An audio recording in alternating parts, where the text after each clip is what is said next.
Amém? Somente um versículo, que é o versículo 3. Mateus 24, versículo 3. Eu vou ler na minha Bíblia, você acompanha na sua ou na tela, se você preferir.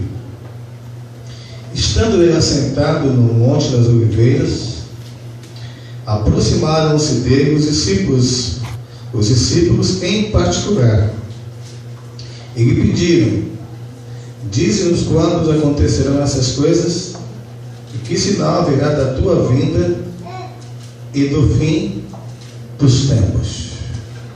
Amém? Vamos orar? Eterno Deus, mais uma vez na terra, a humanidade que tu criastes e que acredita em ti pelo poder do Evangelho se volta a ti em oração. Eu não sei em quantos lugares isso está acontecendo agora. Eu só sei que por tua graça, nesse ambiente, nessa casa de oração, mais uma vez, o nome de teu filho é invocado. E o único mediador entre nós é a tua pessoa. Glória a Deus. E é nesse nome que oramos. Amém. E pedimos ao Pai que o Senhor confie na tua palavra em nossos corações.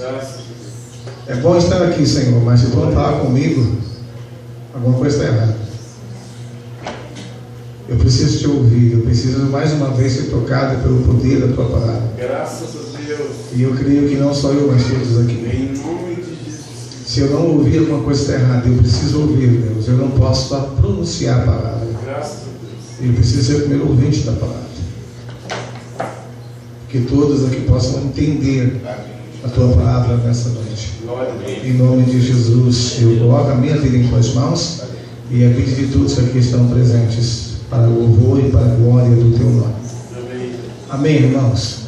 Sentem, por favor, um pouquinho aí. Mais uma vez, a paz do Senhor. É bom estar com vocês nessa noite. Sempre acontece, nós estávamos lá em Rio dos Brancos. E foi muito bom estar ontem e também temos um trabalho à tarde. Cada um de já, pergunto se vocês estavam lá, e eu aproveito esse momento aqui, irmãos, para falar para vocês o seguinte: olhem pelas nossas crianças, viu? Olhem muito pelas nossas crianças. Estejam muito atentos com os vossos filhos. Alguns deles estavam lá, né, filho? Vocês estavam ontem com a gente, mas alguns estavam, né, Gabriel? Então prestem atenção, irmãos. Cuidem de vossas crianças. O que essas crianças falaram ontem lá, para mim e para a irmã Sara, vai ficar entre eu, Deus e elas. Aqui eu não posso falar, não. Mas vamos estar atentos com as crianças. Tem pai que pensa que vai fazer o bolo de fubá para o filho. O filho já está no bolo de chocolate faz muito tempo. Porque eu falei isso, o bolo de chocolate é mais difícil de fazer, de fubá é mais fácil. Amém? Amém. Voltando a falar sobre esse assunto. Vamos conversar um pouquinho hoje, alguns minutos, sobre a volta de Cristo Jesus. O assunto é esse. Irmãos, sinceramente, eu já pronunciei essas palavras, eu não falo a vocês, e vou pronunciar ainda algumas vezes, se Deus me permitir. Deus pode fazer tudo por você nessa noite. Tudo. Como diz a Bíblia, Ele pode fazer assim do que eu penso e peço. Mas se Deus, nessa noite, e enquanto eu viver, não me aperfeiçoar mais ainda para a volta de Cristo, tudo que Ele fizer na minha vida não vai estabelecer nenhum sentido no final. Eu posso perder tudo, só não posso perder minha salvação. Amém? Você pode perder tudo, salvação você não pode perder. Cristo não morreu na cruz, irmãos, por causa da minha vida física. A vida física, infelizmente, por causa do pecado, ela se desfaz. A vida física, infelizmente, cada geração fica mais fraca. As primeiras gerações viveram mais de 900 anos, algum deles. Essa, quando chega aos 80, já está capenga demais. E alguns que chegam aos 90, como uma irmã, a Rio dos Brancos, é um milagre de Jeová. Eu conheci um homem com 96. Um homem com inteligência tamanha. E são alguns milagres que acontecem. Mas fique atento com os acontecimentos da nossa história.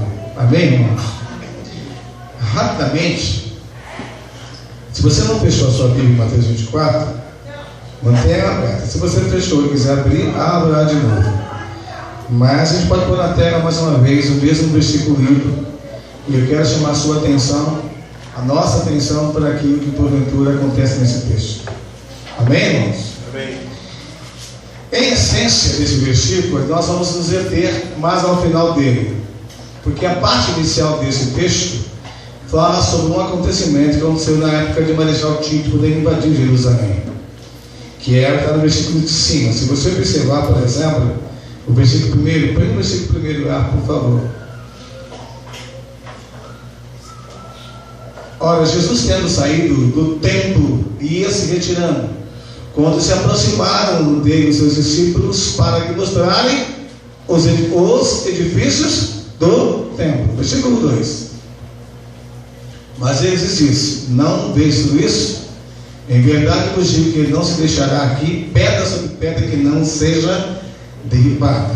Esse texto, essa parte do texto, tem a ver com mais uma vez em que os muros, ou seja, com o templo de Jerusalém, foi destruído na época do Marechal Tito, que invadiu Jerusalém.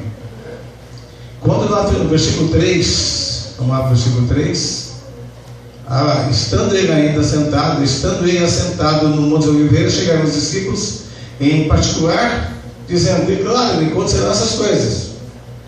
Aí tem uma sequência do texto, e resumindo: e que sinal haverá da tua e do fim dos tempos.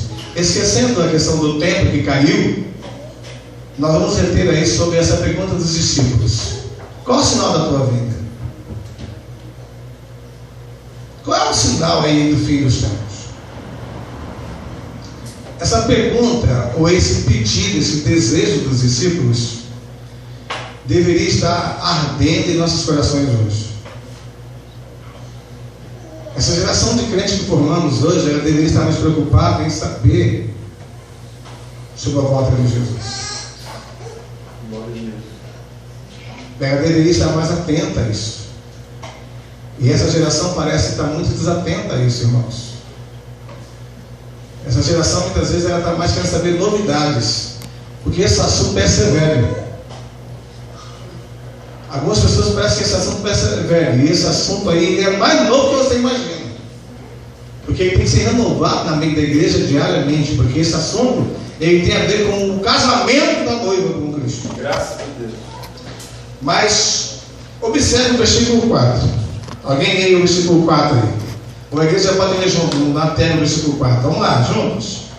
Respondeu-lhes Jesus: acautelai-vos que ninguém vos engane. Para aí no 4. Pode tirar na tela. Eu e você, a melhor maneira de nós entendermos o assunto, pela graça e misericórdia de Cristo e pela ação do Espírito Santo em nossa mente, é entrarmos no texto. É nós pararmos naquele cenário e fazer parte do grupo que pergunta para Jesus sobre o fim dos tempos. E ele começa respondendo a pergunta dizendo o seguinte: ó, tome cuidado para vocês não serem. Por que ele disse isso? Porque infelizmente, olha o 5, versículo 5. Vai lá, irmãos. Porque muitos virão em meu nome, dizendo: eu sou o Cristo, a muitos enganarão. Para aí. Ele já abre a coisa de uma forma pesada. Ele diz: ó, cuidado para vocês não serem enganados. E tem mais. Ó, muitos vão vir em meu nome. Vão dizer que eles são Cristo e vão enganar a quem? Muitos. Será que você vai ser parte desses muitos aí? Será que eu vou ser parte desses muitos? Presbíteros, infelizmente, corremos risco, irmão. Vocês correm risco. A melhor possibilidade, a possibilidade de não corrermos riscos, irmãos, é se nós estamos atentos ao que ele falou no versículo 4. Tenham cuidado. Amém. Resumindo, vamos lá para o versículo 11. Na terra, no versículo 11, a gente vai rapidinho aí, até meia-noite eu termino. Vamos lá, irmãos. Igualmente hão de surgir muitos falsos profetas e enganarão a muitos. Se nós associarmos esse versículo, onde se fala de falsos profetas, e o versículo 5, que vai aparecer muitos dizendo que são Cristo, e ambos esses muitos serão enganados, é como se tivesse que multiplicar em dobro. Se o muitos, o versículo 5, for, exemplo, 10 mil pessoas, ajuntando aqui são 20 mil pessoas. Porém, entra o versículo 24. Vamos para o 24. Vamos lá, 24? Vamos lá, pode ler, igreja. Porque não surgiu os falsos Para aí. Irmãos, por favor, a gente não precisa correr. Eu quero que a gente entenda sobre os sinais da volta de Cristo. Para um pouquinho, pensa aí. Entra no texto. Escute Jesus falando com os discípulos. Voltando à ideia do Cristo. Ele fala, Tiago, ou para a igreja, tome cuidado. Vão surgir algumas pessoas que vão dizer que são o Cristo e vão enganar a muitos. No 11 ele diz, vai surgir falsos profetas e vai enganar a muitos. Sabe, chega no 24 ele diz, os falsos cristos e os falsos profetas vão fazer grandes sinais. É por isso que muitos serão enganados. Só que esses sinais serão tão fortes que, se você não for, até mesmo quem seria enganado? Você faz parte dos escolhidos? Ei, papai do céu. Faz ou não faz parte? Amém. Não responda para mim não, pensa, você tem certeza? Não responda para mim não, pensa. Você tem certeza que é parte dos escolhidos? Se nós não tomarmos cuidado, parece que tem um grupo assim especial que não vai ser enganado de jeito nenhum. Se fosse assim, ele não diria lá no versículo 5, tome cuidado. Quando ela adverte, tome cuidado, ele está dizendo, se você não tomar cuidado, você pode ser enganado. Então eu tenho que entender quem são os escolhidos. Se eu sou, eu tenho que entender o que eu tenho que fazer para não ser enganado. Se você é parte dos escolhidos, tem que entender quem são os escolhidos. Então, para resumir, os escolhidos são 2 pontos. Pensa nisso aí, tá? Vamos para a Bíblia. Segunda carta de Paulo aos Tessalonicenses. Segunda carta de Paulo aos Tessalonicenses, capítulo 2.